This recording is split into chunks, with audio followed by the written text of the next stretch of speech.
Every man has two lives, and the second starts when he realizes he has just one. Wow.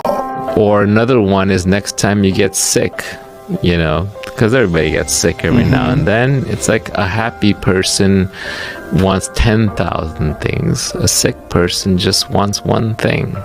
Right? So it's your unlimited desires that are clouding your peace, your happiness.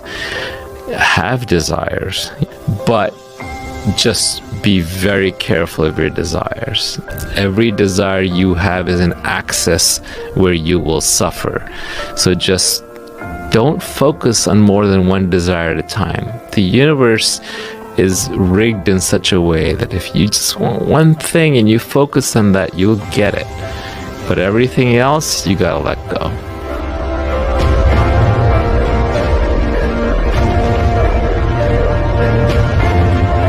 There's this battle that happens on Twitter a lot between should you work harder and should you not. Like David Hauser's on there saying it's like you're slave driving people, and Keith Raboy is always on there saying like, no, all the great founders work their fingers to the bone. First of all, they're talking about two different things. David is talking about employees in a lifestyle business, which is fine.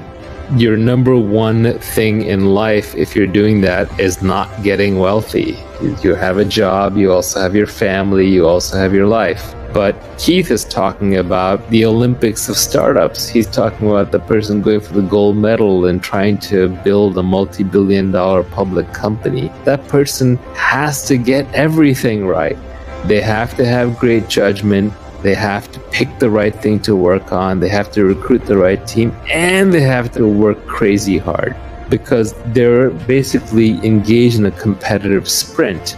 So if getting wealthy is your goal, you are going to have to work as hard as you can. But hard work is absolutely no substitute for who you work with and what you work on. What you work on is probably the most important thing.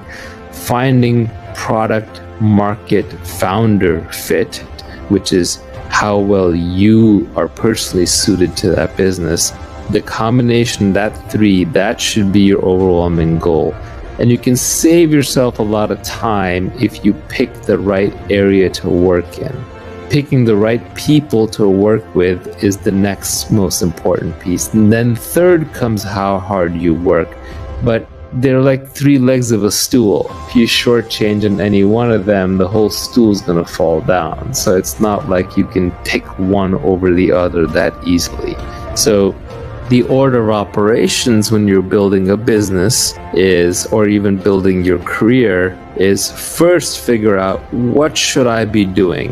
What is something where there is a market that is emerging, there's a product that I can build that I'm excited to work on, and something where I have specific knowledge and I'm really into it. And then second, surround yourself with the best people possible. And no matter how high your bar is, raise your bar.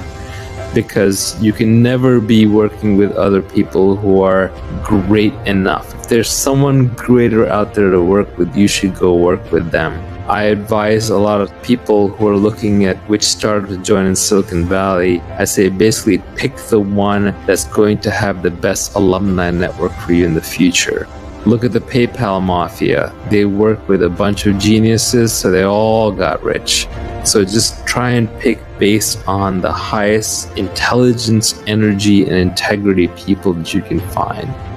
And then finally, once you've picked the right thing to work on and the right people to work with, then you work as hard as you can. This is where the mythology gets a little crazy. People will work 80, 120-hour weeks. A lot of that's just status signaling. It's showing off. Nobody really works 80 to 120 hours a week sustained at high output with mental clarity. Your brain breaks down. You just won't have good ideas. So really the way people tend to work most effectively, especially in knowledge work, is they sprint as hard as they can while they're working on something and they're inspired and they're passionate, and then they rest, they take long breaks. It's more like a lion hunting and much less like a marathon runner running. So you sprint, then you rest, you reassess, and then you try again. And what you end up doing is you end up building a marathon of sprints. Nibby just made the point to me on the side that inspiration is perishable, which is a very good point. When you have your inspiration, do it right then and there. This happens to me a lot with my tweet storms. I've actually come up with a whole bunch of additional tweet storms besides the ones that are already out there, but sometimes I just hesitate or I just pause and then it just dies. And what I've learned is if I'm inspired to write a blog post or to publish a tweet storm, I should probably do it right away. Otherwise, it's not going to get out there. I won't come back to it. So inspiration is a beautiful and powerful thing. And when you have it, just seize it. So people talk about impatience. When do you know to be impatient? When do you know to be patient? My glib tweet on this was impatience with actions and patience with the results. And I think that's actually a good philosophy for life. Anything you have to do, just get it done. Why wait? You're not getting any younger. Your life is slipping away. You don't want to spend it waiting in line. You don't want to spend it traveling back and forth. You don't want to spend it doing things that you know ultimately aren't part of your mission. And when you do them, you want to do them as quickly as you can while you do them well with your full attention. But then you just have to give up on the results. You have to be patient with the results because you're dealing with complex systems, you're dealing with lots of people. It takes a long time for markets to adopt products. It takes time for people to get comfortable working with each other. It takes time for great products to emerge as you polish away.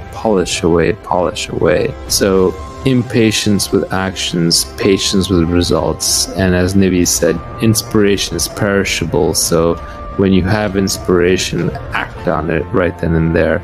If I have a problem that I discover in one of my businesses that needs to be solved, I won't sleep until at least the resolution is in motion. And this is just a personal failing, but if I'm on the board of a company, I'll call the CEO. If I'm running the company, I'll call my reports. If I'm responsible, I'll get on there right then and there and solve it. If I don't solve a problem the moment it happens, or I don't start moving towards solving it the moment it happens, I have no peace. I have no rest. I have no happiness until that problem is solved. So solve it as quickly as possible. I literally won't sleep until it's solved. Maybe that's a personal characteristic, but it's worked out well in business.